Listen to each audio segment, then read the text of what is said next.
You know, one of the great joys of gardening is to harvest your own fresh vegetables from your own patch, or maybe picking some beautiful fresh flowers to pop into a vase. Now, I've got some great ideas, little tips that you might like to try this weekend. First up is what you can grow in planters. If you don't have a garden bed, but you'd still like to grow some herbs and veggies, maybe some flowers, you've got to go hanging baskets. Now, I'm going to use sphagnum moss. I want it nice and light, but I want it to retain the moisture. And sphagnum moss, look at that. It's just fantastic at lining your baskets. What we're doing is making up our very own growing medium. It's more than a potting mix because it has to be light but hold plenty of moisture. What have we got? Vermiculite, nice and light but holds moisture. Seed raising mix, drains well, but peat moss will hold the moisture. It's a simple case of mixing them 1-to-1 equal ratio. I'm going to have a mix of flowers and herbs planted into the side. Firstly, some beautiful lobelia. Poke the plants from the inside through the holes, and the plants will recover in no time. If you're into Asian cooking, well, you'd have to go for some kangkong, nice and tall. This is the water spinach.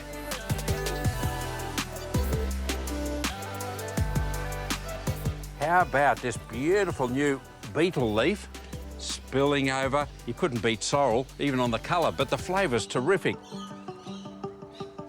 And then some regulars, maybe sage, chives, parsley, of course. And you can't beat some chilies. Now, what's missing? Yes, mint.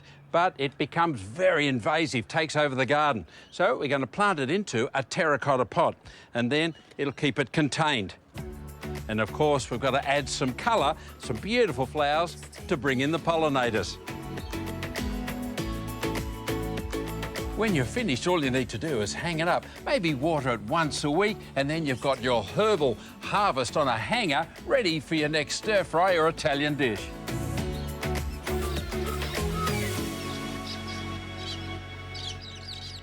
Now, it's important to keep your vegetables and your herbs protected while they're growing before the harvest. And of course, it's insects in particular you've got to worry about. Now, you don't need to use chemicals. There is an alternative. Here's what they are. They're cloches or little plastic domes. They've got a nice wide mouth that just fits over the top of your seedlings. Now, if it's a little bit windy, or if you've got dogs or possums running through, there are these little pins that you can just pop in and secure them down into the ground like so. Very simple, easy to use. There's also one little advantage. It's a vent on the top that acts as a little mini greenhouse. So if you want to let the heat out during the middle of the day or keep it nice and warm, just turn the vent around at night. Simple, easy, don't cost much, and they work a treat. Now, sometimes in the middle of the season, you end up with a glut, a whole range of harvests that you just can't do anything with. Now, you give some to the neighbours, some to friends, but you've still got a lot left over. So what do you do with it? Well, here's a great solution. My idea is actually to preserve and dry out some of those herbs, flowers and fruits that you want to keep for use later on in the year.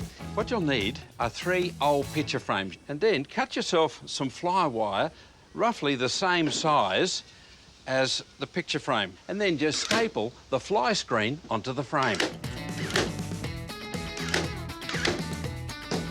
Now, the idea is really simple. Just with the 3 frames, they're connected together using some chain. Now, you'll need to drill some holes in the top frame, on the top and on the bottom, to put your cup hooks into.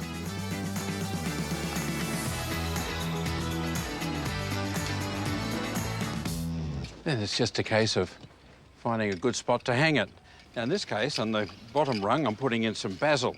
Now, you can use it to preserve the leaves and dry the leaves for later use, or you can collect the seed. Now, on the next rack, let your parsley go to flower and seed. Collect the flowers and leave them there, and the seed will just drop into the frame. And add in some chilies and let those dry as well.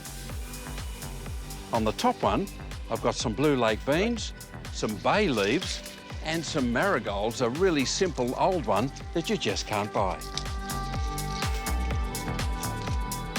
And of course, you can make the frames in different sizes and get a bit artistic if you like. You could also use an old coat hanger for herbs, like the curry bush and rosemary, hang it in the kitchen, and that's the best way when it's right at hand to use it fresh. Now, any of these ideas you can put into use in your garden this weekend. Maybe try something a little bit different, like growing pink bananas. Good gardening.